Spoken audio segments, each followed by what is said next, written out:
नमस्कार, सुप्रभात। आप सभी दर्शकों का डीडी न्यूज पर स्वागत है। मैं हूं साइमा खान, मेरे साथ है मेरे सहयोगी मनीषा और आप देख रहे हैं हमारा सांकेतिक समाचार। शुरुआत कर लेते हैं सबसे पहले हेडलाइंस से।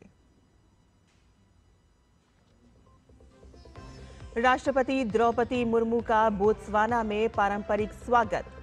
नेशनल असेंबली को करेंगी संबोधित। दोनों देशों के बीच होंगे अनेक समझौतों पर हस्ताक्षर।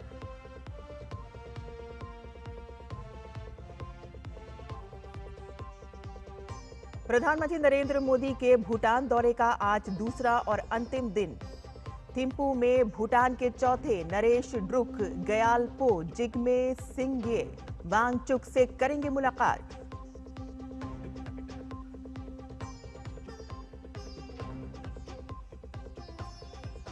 एनआईए करेगा दिल्ली धमाकों की जांच। यूएपीए समेत भारतीय न्याय संहिता की अन्य धाराओं के तहत केस दर्ज। हाई अलर्ट पर दिल्ली एनसीआर।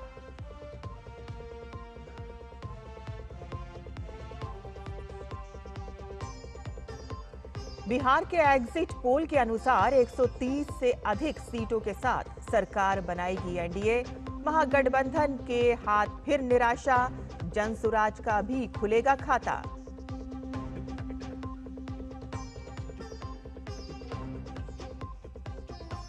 शतरंज विश्व कप के चौथे दौर में पहुंचे अर्जुन एरिगेसी, प्रज्ञानंद, हरिकृष्णा, प्रणव और कार्तिक का पहला गेम ड्रॉ।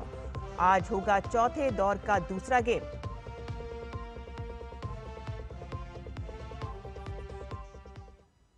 समाचार विस्तार से।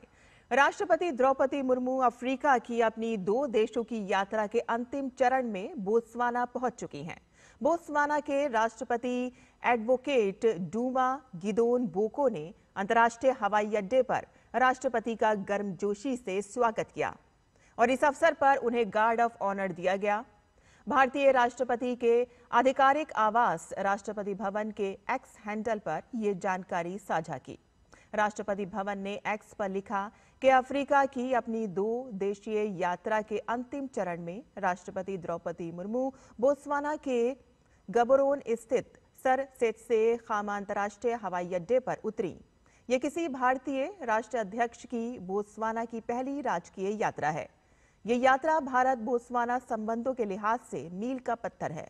बोत्सवाना में दोनों पक्ष व्यापार, निवेश, प्रौद्योगिकी, ऊर्जा, कृषि, स्वास्थ्य, फार्मास्यूटिकल, रक्षा और लोगों के बीच आदान प्रदान में सहयोग बढ़ाने पर ध्यान केंद्रित करेंगे। दोनों देश कई समझौतों पर हस्ताक्षर भी करेंगे। भारत की राष्ट्रपति द्रौपदी मुर्मू बोत्सवाना की राष्ट्रीय सभा को भी संबोधित करेंगी। वो सांस्कृतिक एवं ऐतिहासिक स्थलों का दौरा भी करेंगी। बोत्सवाना ने प्रोजेक्ट चीता पर भारत के साथ सहयोग करने और बोत्सवाना से भारत में चीतों के संभावित हस्तांतरण के प्रति तत्परता व्यक्त की है।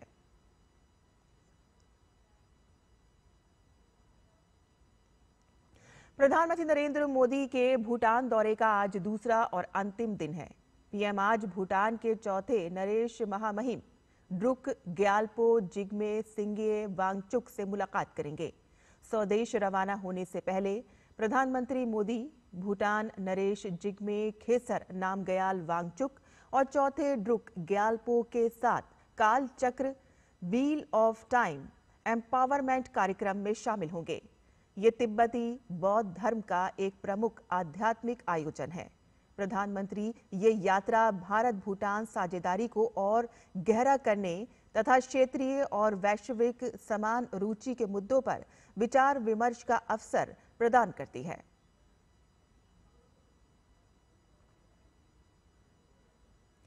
कल दिल्ली में लाल किले के पास हुए कार धमाके के बाद गृह मंत्रालय ने एनआईए को जांच सौंप दी है और इस घटना में इस्तेमाल हुई कार चलाने वाले की पहचान हो चुकी है, जिसके बाद से जांच एजेंसियां कड़ियों को जोड़ते हुए कई गिरफ्तारियां कर चुकी है तो बड़ी संख्या में लोगों से पूछताछ की गई है। और इस बीच दिल्ली एनसीआर और पुलवामा में कई जगहों पर सुरक्षा एजेंसियों की छापेमारी में भारी मात्रा में विस्फोटक बरामद हुए हैं।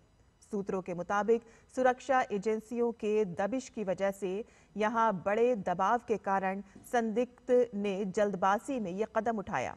दरअसल 9 और 10 नवंबर 2025 को हरियाणा के फरीदाबाद में गई छापेमारी में लगभग 3000 किलोग्राम विस्फोटक के साथ ही डेटोनेटर, टाइमर और बम बनाने का दूसरा सामान पकड़ा और जब्त किया गया था।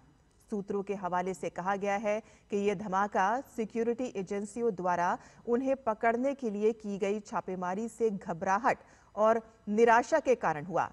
बम अधूरा था और पूरी तरह से तैयार नहीं था और इसीलिए इसका असर कम हुआ। क्योंकि धमाके से कोई गड्ढा नहीं हुआ और कोई छर्रे या प्रोजेक्टाइल नहीं मिले, संदिग्ध मॉड्यूल पर पूरे भारत में अलर्टनेस और कोऑर्डिनेटेड कार्रवाई के कारण एक बड़ा हमला टल गया। उधर उत्तर प्रदेश एटीएस ने बड़ी कार्रवाई करते हुए लखनऊ में डॉक्टर शाहीन के भाई डॉक्टर परवेज को हिरासत में लिया है।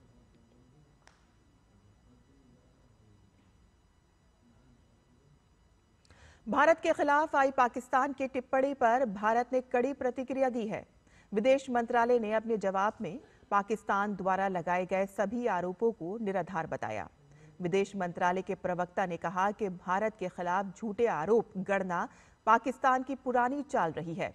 अंतर्राष्ट्रीय समुदाय वास्तविकता में से भली भांति परिचित है और पाकिस्तान की हताशपूर्ण, ध्यान भटकाने वाली चालों से गुमराह नहीं होगा।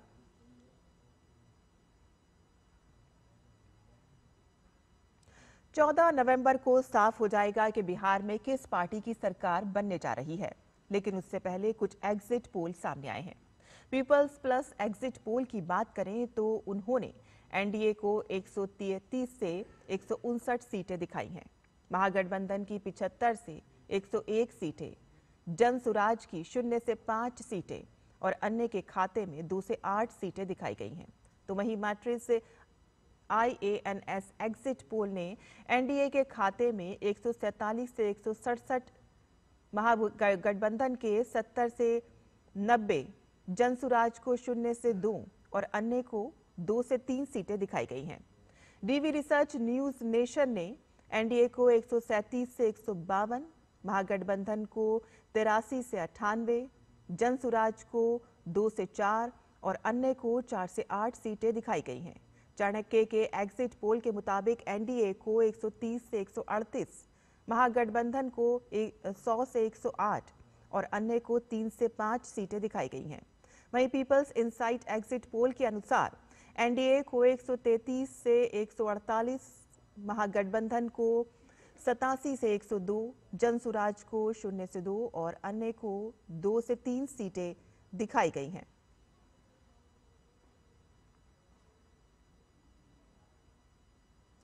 मुख्य चुनाव आयुक्त ज्ञानेश कुमार ने बिहार विधानसभा चुनाव को ऐतिहासिक बताया है। उन्होंने कहा कि इस चुनाव में 66.91% मतदाताओं ने वोट किया, जो बिहार विधानसभा चुनाव का अब तक का सबसे बड़ा आंकड़ा है। और इसके अलावा महिलाओं की भागीदारी के मामले में भी इस चुनाव ने सारे रिकॉर्ड तोड़ दिए हैं। चुनाव में 71% महिलाओं ने वोट करके मतदान किया, जो अब तक का सबसे ज्यादा मतदान है। मुख्य चुनाव आयुक्त ने कहा है कि बिहार में 7.5 करोड़ से अधिक मतदाताओं ने एसआईआर की प्रक्रिया में भाग लिया और कहीं से कोई शिकायत नहीं आई। अमेरिका में 1 अक्टूबर से शुरू हुए शटडाउन के खत्म होने के आसार दिख रहे हैं। प्रतिनिधि सभा के सदस्य आज एक समझौते पर मतदान करने वाले हैं और जिससे सरकार की वित्तीय समस्याएं खत्म हो सकती हैं। और इसके लिए प्रतिनिधि सभा के सदस्य वॉशिंगटन पहुंच चुके हैं। और इससे पहले राष्ट्रपति डोनाल्ड ट्रंप के पहले कार्यकाल में 35 दिनों तक सरकारी कामकाज ठप रहा था। ट्रंप ने इस समझौते को बहुत अच्छा बताया है और उम्मीद जताई है कि वह इसे अपनी मंजूरी देकर कानून बना देंगे। तुर्की वायुसेना का A6 130 सैन्य कार्गो विमान अजरबैजान से उड़ान भरने के बाद जॉर्जिया में दुर्घटनाग्रस्त हो गया। तुर्की के रक्षा मंत्रालय के अनुसार विमान में चालक दल सहित 20 तुर्की कर्मी सवार थे। मृतकों की संख्या की पुष्टि अभी तक नहीं की गई है। तुर्की के राष्ट्रपति रेसेप तैयब एर्दोगान ने अंकारा में एक कार्यक्रम के दौरान अपना भाषण रोककर दुर्घटना की जानकारी दी और शहीदों के लिए संवेदना व्यक्त की।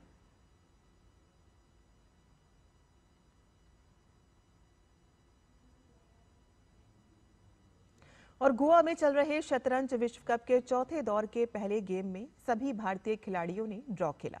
अर्जुन एरिगैसी ने काले मोहरों के साथ खेलते हुए हंगरी के दिग्गज पीटर लेकोको के साथ ड्रॉ खेला और ये प्रतियोगिता में उनका लगातार दूसरा ड्रॉ है।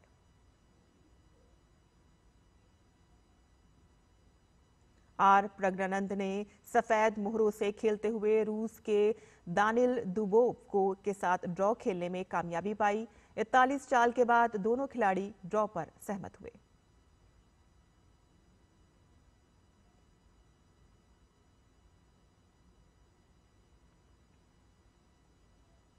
पी हरिकृष्णा ने स्वीडन के ग्रैंडलियस के साथ ड्रॉ खेला।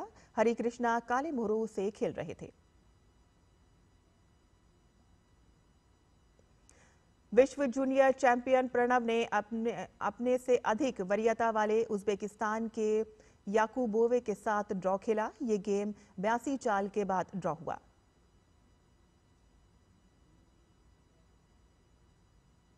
कार्तिक ने वियतनाम के मजबूत प्रतिद्वंदी ली क्वांग ली एम के साथ ड्रॉ खेला। कार्तिक काले मोहरों से खेल रहे थे और चौथे दौर का दूसरा गेम आज खेला जाएगा।